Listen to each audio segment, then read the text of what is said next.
Bonjour à tous. Donc, bonsoir Nabi, bonsoir Macturette. J'espère que ça va bien de votre côté ici.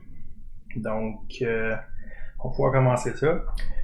Il est évident que je m'attends pas à full de ce côté-là, mais assurément, on va pouvoir se retrouver avec quand même une petite information quand même intéressante. Donc, ça devrait comme dirait l'expression, durer à peu près une demi-heure, grosso modo, peut-être moins, peut-être plus, mais je ne vais pas vraiment étirer plus que ça parce que ça serait non seulement étirer les choses pour rien, mais en plus, il faut quand même garder un certain intérêt. Donc, considérer que ça c'est de ça trop longtemps serait quelque chose qui pourrait être considéré plate.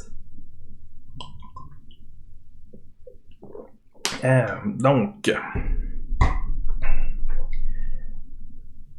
on va pouvoir débuter. Déjà que de voir Macturette, c'est quand même quelque chose de rare ces temps-ci. Donc, je vais m'assurer de ne pas prendre de votre temps plus qu'il faut. Mais on va au moins commencer par quelque chose d'intéressant. Donc, ici, je vais avoir des petits supports pour indiquer rapidement et grosso modo.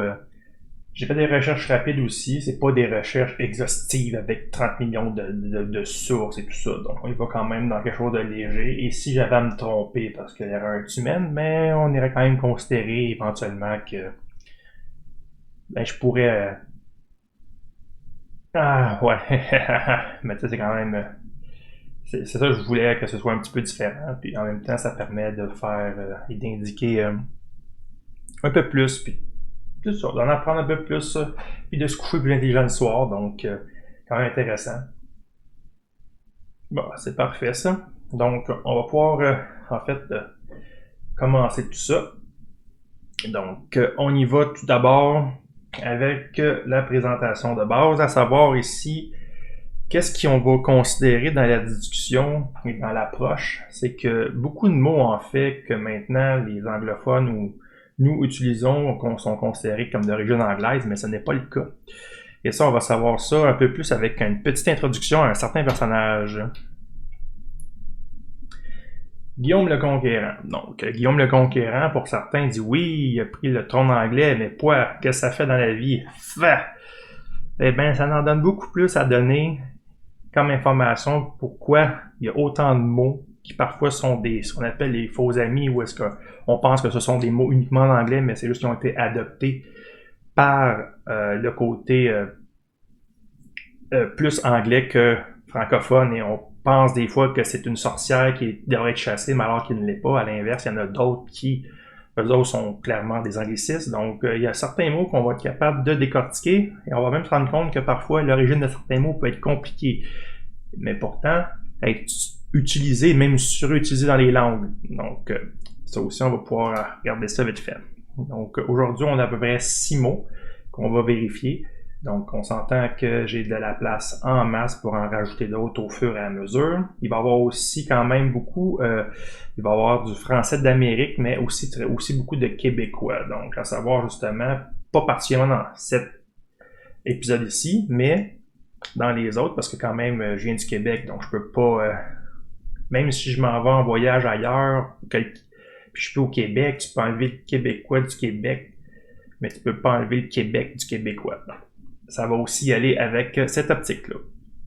Donc, pour en revenir à ce qu'on discutait au préalable, Guillaume le Conquérant. Donc, pourquoi est-ce qu'on en parle? C'est que il va établir quelque chose. Tout d'abord, évidemment, grosso modo, on va en parler rapidement. Donc, on sait que c'est un duc de Normandie de 1035 jusqu'à 1087. On va peut-être en reparler en plus en détail dans un autre podcast. Les idées sont... il en manque pas. L'histoire, il y en a beaucoup. Petite coquille ici, en fait. Il finit par se faire ami avec Édouard le Confesseur. Ça, c'est fait, mais non, c'est pas vrai. C'était vrai parce que c'était le futur roi, parce qu'il était en exil. Il était couronné après. Et il a continué à l'aider. Et d'ailleurs, Édouard le Confesseur était considéré comme un grand normandophile. Donc, il aimait beaucoup la culture normande et tout, et etc., etc. Mais étant le confesseur et considéré très religieux, il décide de ne pas avoir d'enfant. Donc, ce qui va amener, comme on le connaît, à un problème de succession. Donc, il y a plusieurs histoires qui vont se sortir de là, à savoir Guillaume aurait fait jurer de rejeter l'idée de Harold. Donc, Harold aurait été aussi considéré un successeur probant, mais il l'aurait accueilli chez lui après une tempête, avoir payé sa rançon au Bourguignon. Il l'aurait amené chez lui, il aurait fait de la pêche, aurait fait ci, il serait devenu ami avec Harold, puis il aurait fait jurer sur une caisse de reliques de laisser faire le trône d'Angleterre, mais de retour en Angleterre, il aurait pas fait ça, donc il aurait été capable de se couronner, mais ça aurait été illégal ou mal vu parce qu'il aurait juré sur des reliques. Donc Guillaume va avoir même l'appui du pape, donc pour refaire la guerre en Angleterre. Bon, la conclusion de l'histoire, c'est qu'il va réussir à défaire Harold à la bataille d'Hastings et va devenir roi en 1066 jusqu'à son décès en 1087. Donc, en Angleterre. Youpidou. Ça nous amène où toute cette histoire-là? C'est que tout simplement à sa cour, il était déjà en Normandie, il y avait des Normands avec lui. Il va amener cette cour-là et continue de s'entourer des Normands, mais ces Normands-là parlent français. Donc, ce qui fait que, à la base, la cour en Angleterre va parler français sensiblement jusqu'au 15e siècle. Ça ralentit un peu avant ça, donc peut-être au 13e, 14e, mais jusqu'au 15e, c'est quand même quelque chose d'assez officiel jusqu'à temps que réellement on tasse ça vraiment des écrits et tout, qu'on le voit beaucoup moins. On en voit même des exemples où est-ce que c'est ancré en français quand même plus tardivement, mais on se rend compte que la cour est francophone à ce moment-là, ce qui fait que les gens pour avoir bonne prestance vont vouloir parler français aussi. Il y a même un livre que j'ai vu rapidement qui indiquait que le petit peuple décidait de mettre des mots français aussi dans leur discussion. Ils parlaient la langue, puis quand tu connaissais un mot en français, ils garochaient pour montrer qu'il y avait un petit peu de culture. Donc, c'est de là aussi qu'est arrivé justement cette impression parfois que des mots sont anglais, mais finalement, au contraire, l'origine peut être francophone. Donc, on va avoir certains cas qui vont se passer ici, à voir qu'est-ce qui va arriver. Donc, comme je le disais ici, les anglicismes sont-ils réels ou pas? Ça va dépendre des cas parce qu'il y en a qui, effectivement, ce sont de réels anglicismes. Ce qui fait que eux autres, si on veut maintenir ça plus dans le français, ils sont invités. Mais il y en a d'autres que, au contraire, même si ça a l'air anglophone, ils font partie du français depuis très longtemps. Donc, eux autres, on peut s'en servir allègrement tant qu'on reste dans les contextes de base. Premier mot, map. Donc, on l'a tout entendu. Je fais dans mes CD en même temps. Donc, la map, on pense tout, ça peut venir de l'anglais avec sa prononciation M-A-P. Mais l'ancienne prononciation francophone était map, M-A-P-P-E, qui est juste un raccourcissement de MapMonde. Donc, la MapMonde, comme je l'ai écrit là, ici, pour la section, est en fait la représentation qu'on avait à la base de la MapMonde. Donc, comme ça, justement, une carte du monde qui représente les endroits qui sont représentés sur une carte. Donc, de ce point de vue-là, si on dit qu'on est sur la map, avec la prononciation comme ça, justement, avec P-E à la fin pour faire map, ça va être quand même accepté. Et non seulement ça, mais c'est un mot d'origine francophone. Donc, map, qui est souvent utilisé, on a l'impression, un synonyme où c'est une carte, on s'entend, donc que ce soit les cartes du ciel ou les cartes routières ou peu importe, mais tu pourrais dire la map des routes et ce serait la même affaire, on reste dans le francophone, on se pose pas de questions et cette origine-là, j'ai pas été capable de retrouver l'année ou la section où est-ce qu'on commence vraiment à l'écrire. Je sais que je l'avais déjà vu quelque part. D'ailleurs, si vous ne l'avez pas ou que vous ne connaissiez pas, je vous recommande un livre qui a été écrit par un écrivain d'origine belge, mais qui semble beaucoup aimer le Québec, d'après ce que je peux voir avec ses d'autres œuvres, et ça s'appelle « Les trésors cachés du français d'Amérique ». Donc ça a été quelque chose, quand j'ai lu ça, qui a été très très représentant, non seulement de l'évolution de la langue, mais aussi justement comme il dit, des petits trésors cachés. Donc des choses que, grosso modo, on n'a pas nécessairement pensé. Il me semble de souvenir, j'avais lu ça, la map, puis un autre mot que je vais dire plus tard dans la liste, à savoir que j'avais lu ça là-dedans, me semble, puis j'ai pas été capable de le retrouver. Donc, si plus tard dans un autre épisode, je pourrais rééditer certains détails une fois que j'aurai remis le nez dans le bouquin, parce que ça fait quand même pour quelques années que j'ai lu ça, 3-4 ans peut-être, donc ça commence à dater et les détails commencent un petit peu à s'évanouir, surtout avec les minutes de sommeil qui sont de plus en plus courtes. Donc, voici pour notre premier mot qui a été la map. Donc, si vous voulez dire qu'on est ça à map au Québec, ben oui, on l'est. Deuxième, le bacon. Donc, à savoir, bacon, bacon. Ce mot, en fait, est tout simplement aussi ceux qu'on croit qui sont d'origine anglaise. Mais l'idée, non, c'est pas ça du tout. On se retrouve finalement à avoir un mot qui est d'origine.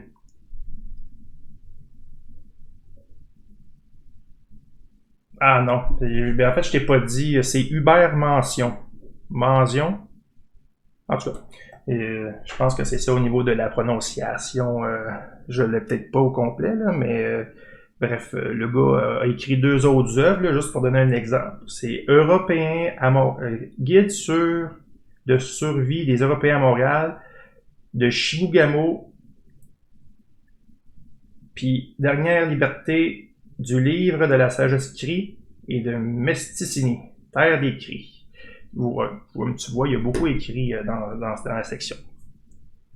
Donc, le bacon. Donc, le bacon, bacon, tout ça. En fait, on se retrouve justement à désigner quoi par bacon. Donc, on se retrouve à le désigner comme étant quelque chose, une pièce de viande salée, tout simplement.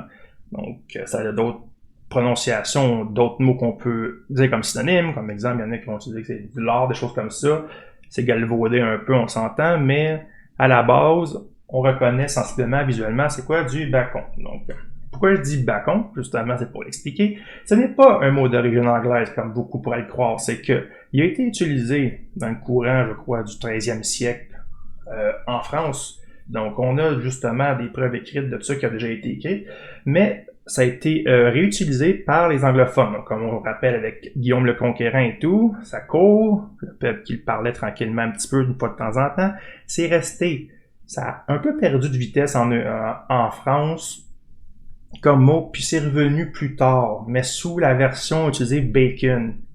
Mais à la base, l'origine reste en français. Donc, si vous utilisez le mot bacon, puis le monde vous juge, il serait peut-être temps qu'il fasse un petit tour, soit me visiter moi pour voir justement qu'est-ce que j'en ai à dire rapidement sur le sujet, ou tout simplement faire quelques recherches, parce que bacon, effectivement, se prononce de cette façon, et le bacon qu'on entend maintenant, c'est parce que c'est le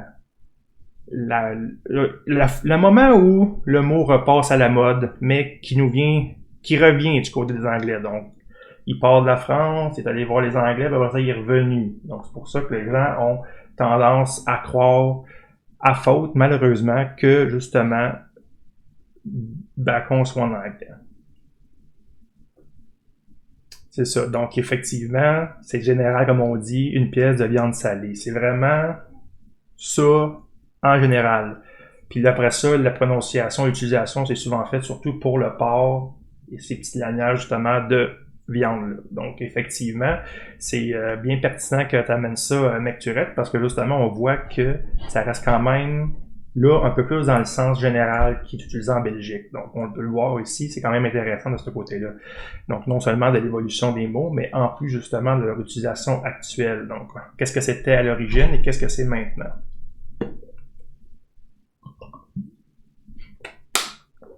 Donc, ne soyez pas gênés de dire bacon, c'est la terminologie originelle du mot. Donc, ouais, effectivement, ne pas confondre avec balcon, ça se mange pas aussi facilement, peu importe le nombre de sel que tu vas y mettre dessus. Donc, seule affaire que tu vas réussir à faire, c'est de donner beaucoup d'argent à ton dentiste. Donc, Ici, c'est une expression, je ne sais pas si Necturette pourra confirmer, mais principalement, on la retrouve au Québec. Donc, ça, on a souvent entendu ça, torieux, tordieux, torieux de différentes façons, comme je l'avais indiqué ici. Donc, à savoir, pourquoi est-ce qu'on dit torieux? Torieux, en fait, c'est une vieille façon de se servir de cette expression-là. Quand est-ce qu'on y retrouve à ça, justement? Tout simplement que c'était la façon, je dirais, la plus insultante de critiquer, en fait, des malchances qui se passent à une personne. Donc, si tu tombais sur des malchances et tu voulais pousser un juron ou donner la faute à quelqu'un ou à quelque chose, torieux, en fait, c'est un galvaudage de mots qui veut en fait dire tort aux dieux. Donc, c'était de dire que si tu as une malchance, si les choses ne vont pas bien dans ta vie, c'était tu mettais le tort aux dieux. C'était leur faute s'ils t'abusaient constamment. Ils allaient justement à l'encontre de tout ce que tu pouvais amener ou que tu voulais, que tu désirais ou peu importe. Tu tombes avec des malchances, c'était la façon de faire, de dire les dieux, là, ils ne m'apportent rien de bon en ce moment. Donc, c'était la façon la plus blasphémante qu'on pouvait viser, justement, le panthéon de divinité ou tout simplement, peu importe la religion que tu avais. C'était justement de dire que tu donnais le tort de tes malheurs aux dieux. Donc, torieux dérive de cette approche-là et cette prononciation-là. Donc, ouais, ça, comme je dis, il y a certains mots qui vont ressortir québécois, comme soit l'apostrophe, lui, il est déjà en train de donner des exemples d'utilisation commun. Donc, torieux, effectivement, peut ressortir là, de ce côté-là. Donc, quelque chose d'intéressant, j'ai trouvé à dire et considérer. Donc, on en sait un peu plus maintenant, et comme je vous dis, il va y avoir des côtés plus québécois, c'est sûr, normal, je veux dire, je baigne dedans, donc c'est un peu normal qu'on s'y retrouve là-dessus. Donc, le mot pirate, non, c'est pas le mot pirate que je veux dire, c'est que les pirates vont avoir en fait à avoir une considération avec l'histoire qui va arriver sur le prochain mot en fait. Donc, là, on n'est plus sur le mot de tort à Dieu, donc torieux, mais sur les pirates qui, en fait, ont formé autour d'un mot, en fait, il y a eu plusieurs théories, parce qu'il y a certains mots qui sont plus difficiles à connaître l'origine, et ça fait que on a non seulement la difficulté à faire le tri là-dedans, fait qu'il faut en parler un peu pour dire que c'est une possibilité, mais des fois c'est infime, donc ça fait un peu plus partie de la fantaisie, mais dans certains cas, je vais essayer d'y aller avec ce qu'on croit qui est le plus probable, mais aussi parler de certains autres cas ou certaines théories qui ont émergé à travers l'histoire. Donc, pour aller aux pirates, comme je le disais, en fait, c'est surtout le barbecue, ou barbecue écrit comme ça, avec les 3 lettres, barbecue comme ça, barbacoa, ou plutôt de la barbe à la queue. Donc, l'explication là-dedans, c'est que on avait plusieurs histoires. Donc, j'ai déjà entendu une qui disait que c'était justement les pirates qui s'arrêtaient évidemment leur activité principale ou leur endroit géographique pour pratiquer l'activité de la piraterie était principalement où? Dans les Caraïbes, parce que les Caraïbes, ils passaient beaucoup d'argent des colonies espagnoles, donc de l'or et de l'argent, des bijoux et des pierres précieuses. Bon, donc les richesses du Nouveau Monde, on en a entendu beaucoup parler. Ça a fait d'ailleurs partie des légendes comme l'Eldorado et ces choses comme ça, donc un endroit où on pouvait devenir extrêmement riche. C'est d'ailleurs quelque chose, petite anecdote et parenthèse, qui a amené beaucoup à la colonisation et l'exploration par les Européens. Là, je le dis en guillemets parce que c'était déjà exploré par d'autres personnes, mais cette avidité et cette volonté d'aller chercher plus d'or encore, qui non seulement il en fallait, mais qui voulait réussir à mettre les gens riches, ont fait qu'il y a eu beaucoup d'exploration et d'expéditions. Donc c'est pour ça qu'ils ont rapidement conquis l'Amérique du Sud et l'Amérique centrale, c'est parce que on voulait donc trouver ce fameux Eldorado. Mais dans ce propos-là, justement, on se retrouve avec les pirates qui allaient attaquer les flottes des galions espagnols pour prendre les métaux précieux ainsi que les pierres précieuses. Ce qui fait que il disait de temps en temps, des pirates, ça doit manger, ça reste des humains malgré leur activité économique principale. Et ils s'installaient sur le bord d'une île et allaient chercher un sanglier dans la forêt. Et une fois, pour le faire cuire, ils utilisaient évidemment la technique à la broche. Donc, et là, l'image aurait été de le faire cuire de la barbe à la queue. Donc, ça aurait été ça le principe. Donc, la petite queue en tire-bouchon en arrière, bien évidemment.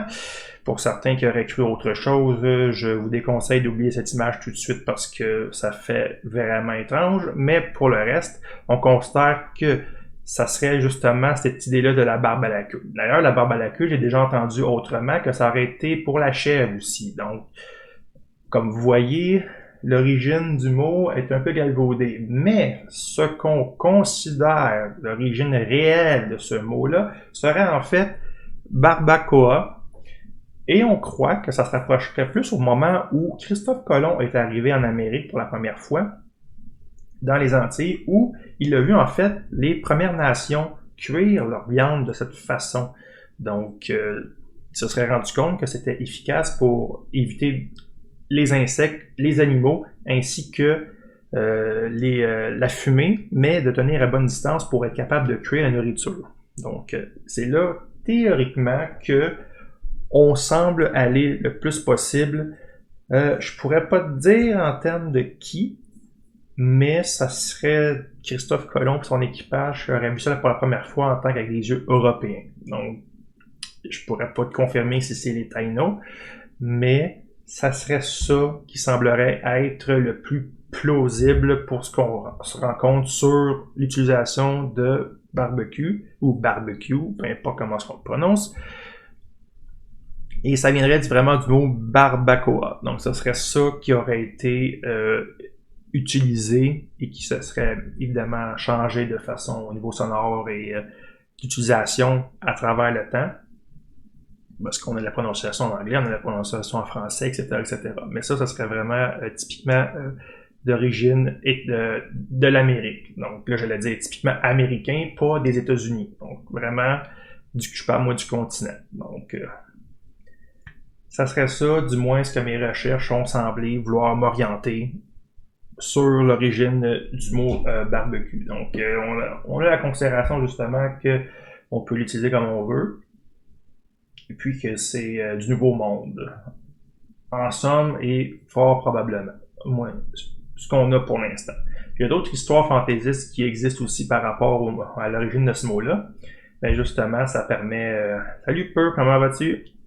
Donc, comme je vous disais, il y a plusieurs histoires par rapport à ce mot-là en particulier, mais ça semble être le plus plausible qu'on a comme piste de solution.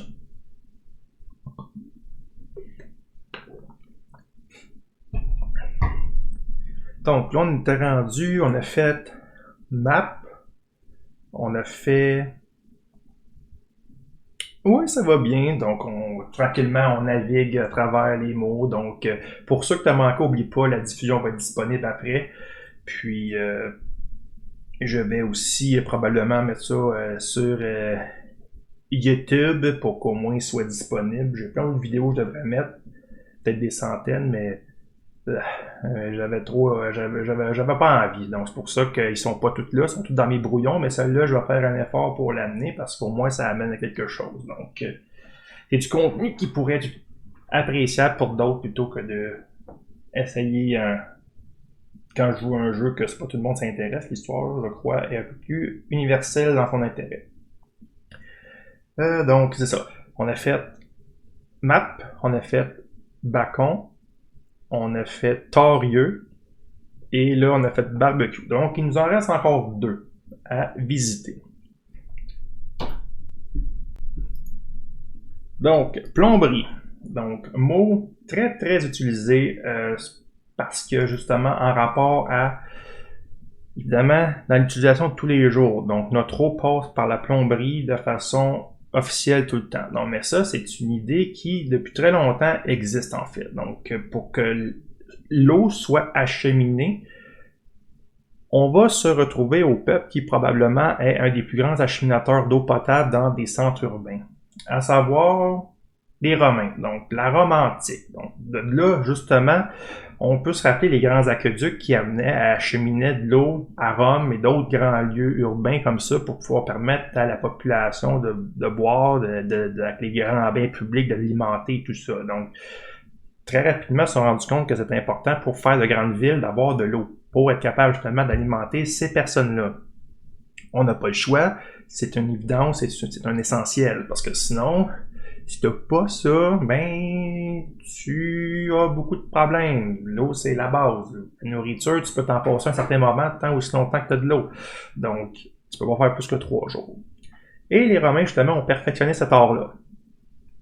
Et ils ont commencé aussi à utiliser des tuyaux, donc comme on le voyait justement, pour acheminer cette eau-là. T'as pas le choix, il fallait que tu la déplaces, c'est pas juste les grands aqueducs, puis tout le monde se garochait là à avoir une chute sur la face. Il fallait vraiment que tu sois capable de l'administrer plus facilement. Donc, ils vont amener le concept de plomberie, donc créer des tuyaux qui vont pouvoir acheminer plus directement dans des endroits ou des fontaines ou des choses comme ça. Pourquoi qu'on l'appelle plomberie? C'est tout simplement parce que c'était fait avec le plomb. Donc, le plomb était très utilisé, ne coûtait pas cher, était malléable et tout, donc était considéré pratique. Donc, évidemment, la médecine actuelle sait très bien que le plomb est très néfaste pour la santé, pour des multiples raisons. Ça peut toucher le cerveau, en tout cas, c'est du grand n'importe quoi. On ne touche plus à ça. Maintenant, évidemment, la plomberie, comme on la connaît, est souvent faite à base de cuivre. Donc, c'est le cuivre qui va être les tuyaux.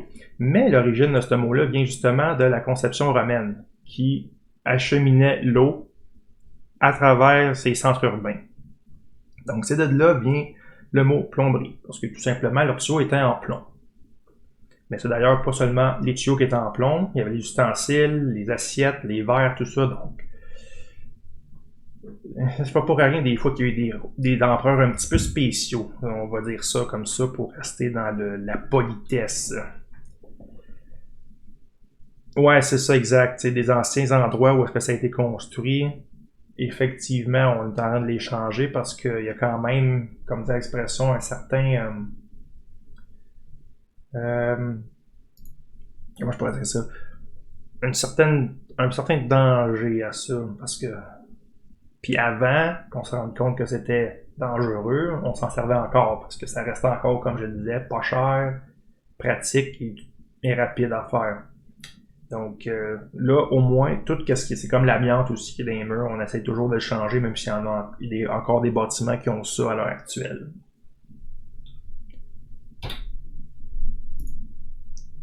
Donc, le hockey, ce fameux hockey. Donc, j'ai été justement avec un mot très couramment utilisé, mais c'est aussi là où est-ce que je veux montrer qu'en histoire, c'est jamais tout blanc, tout noir, c'est jamais facile.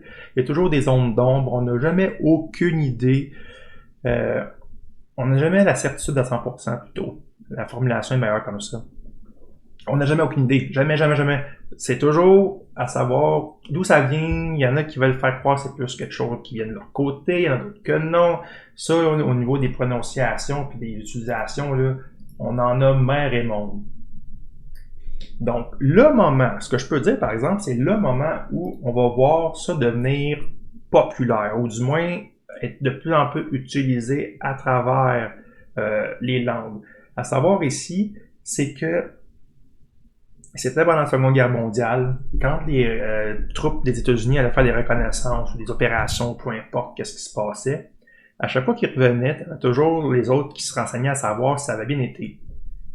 Et là, après ça, ils pouvaient dire, admettons, s'il y avait 2 personnes dans le contingent ou dans la compagnie qui avait été tuée, ben ça aurait été 2K, donc 2 morts, 2 killed.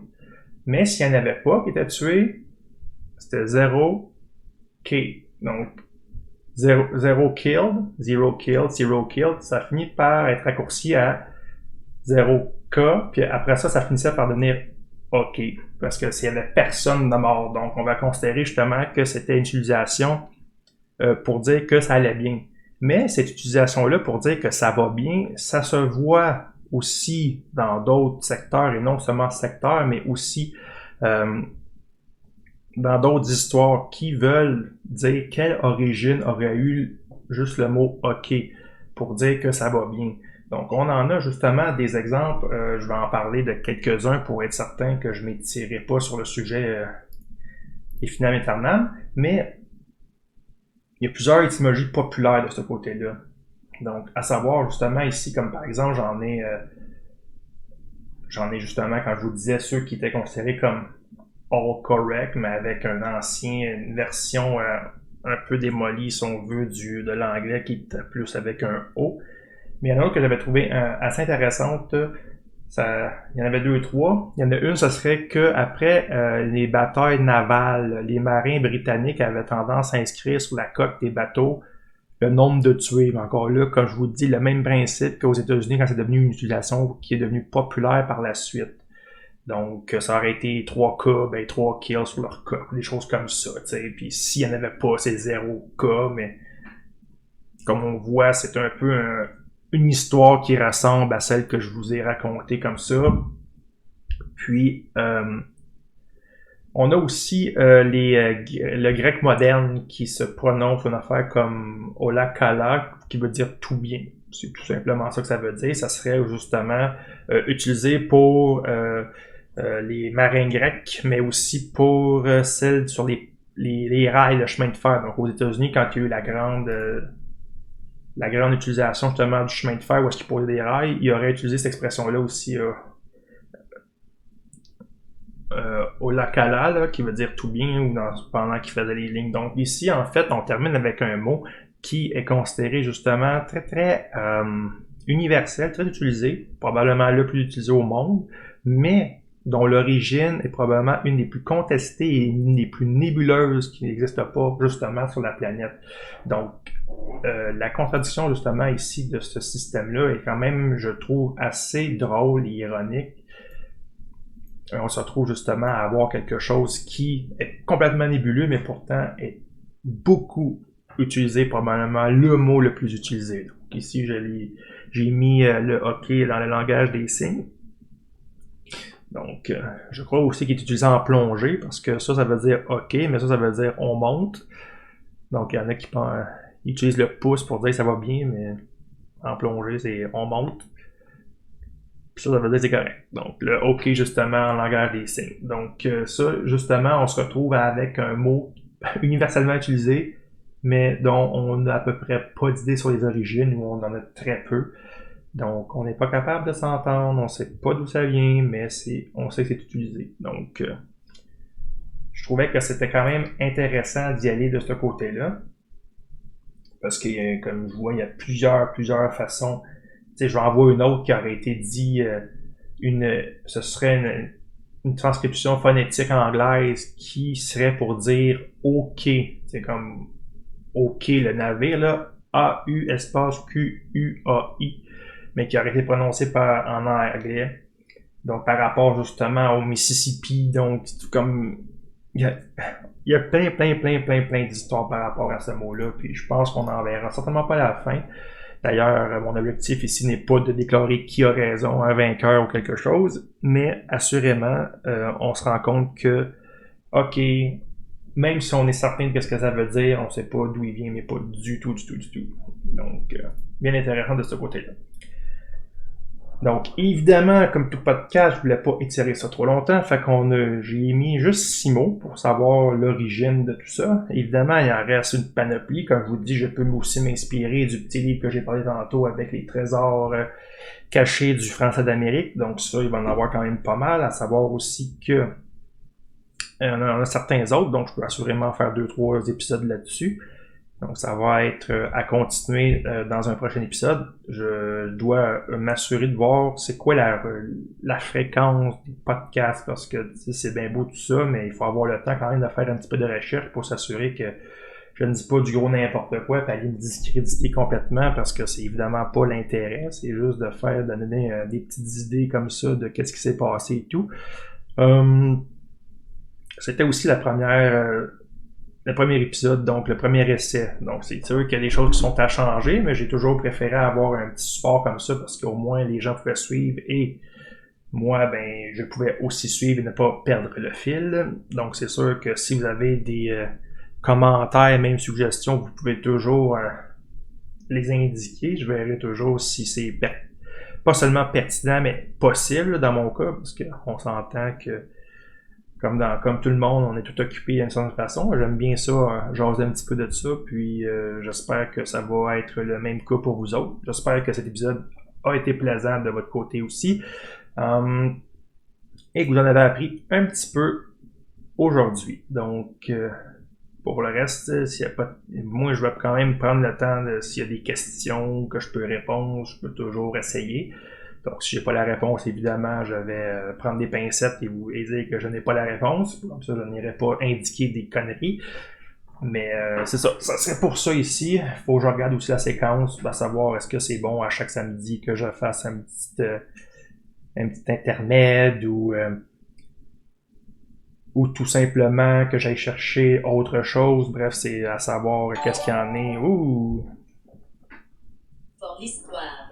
Bon, fort l'histoire. Merci, Mec Turette. C'est vraiment apprécié de te voir revenir dans la forteresse. Donc, un gros merci à toi. Donc, je pensais peut-être essayer de faire ça une fois semaine. Donc, peut-être le samedi, comme je le fais actuellement. Donc, bref, il y a toujours moyen de s'assurer, évidemment. Donc là, j'avais pensé peut-être comment aller embarquer sur Europa pendant ce temps-là. Le fort de l'histoire, effectivement. Je travaille aussi sur la chaîne à essayer d'amener des nouveaux émoticônes. D'ailleurs, Mecturette, vu que tu es là puis que tu viens de retourner prendre tes quartiers dans la forteresse, tu peux voir, j'ai ajouté justement un ami qui représente bien mes séances de jeu parfois avec les brassages de dés ou mes souverains. Tu sais d'ailleurs que tu adores beaucoup et voilà. Donc, je pogne un zéro vidange. C'est juste des vidanges, comme j'avais appris l'expression. Je roule juste des vidanges. Voilà pour ça. Donc, j'espère que ça vous a bien plu.